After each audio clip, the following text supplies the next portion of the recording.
Thank you very much.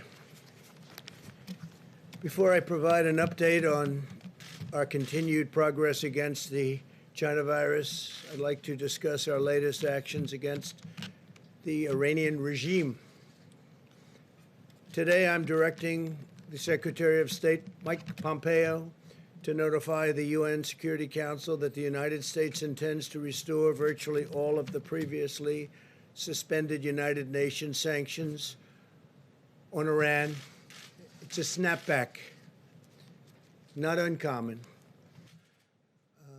which I appreciate, but I don't know much about the movement. Iran doesn't have so much money to give to the world anymore, to the terrorists, to give to Al-Qaeda, various other groups of people that they were funding. They have to keep their own regime together, and it's not easy for them.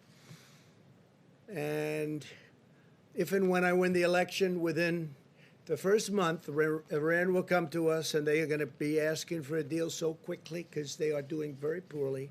But that deal was a disaster. $150 billion, $1.8 billion in cash. And we got nothing except a short-term little deal. A short-term, expiring, starting to expire already. Building a military, the likes of which the world has never seen. $2.5 trillion we've spent.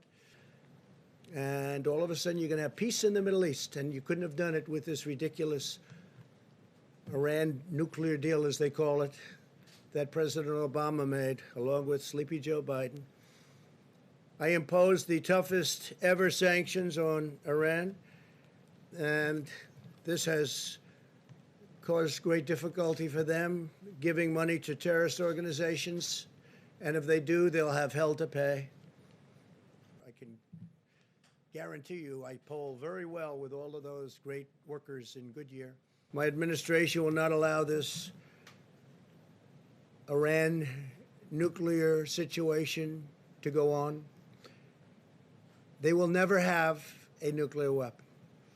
Iran will never have, mark it down, Iran will never have a nuclear weapon. When the United States entered into the Iran deal, it was clear that the United States would always have the right to restore the UN sanctions that will prevent Iran from developing a nuclear weapon. We paid a fortune for a failed concept and a failed policy, a policy that would have made it impossible to have peace in the Middle East. That means that the United States is going to do a lot more business. You know, we really gave them. In our path forward, we will continue to follow a science-based approach to protecting the high risk.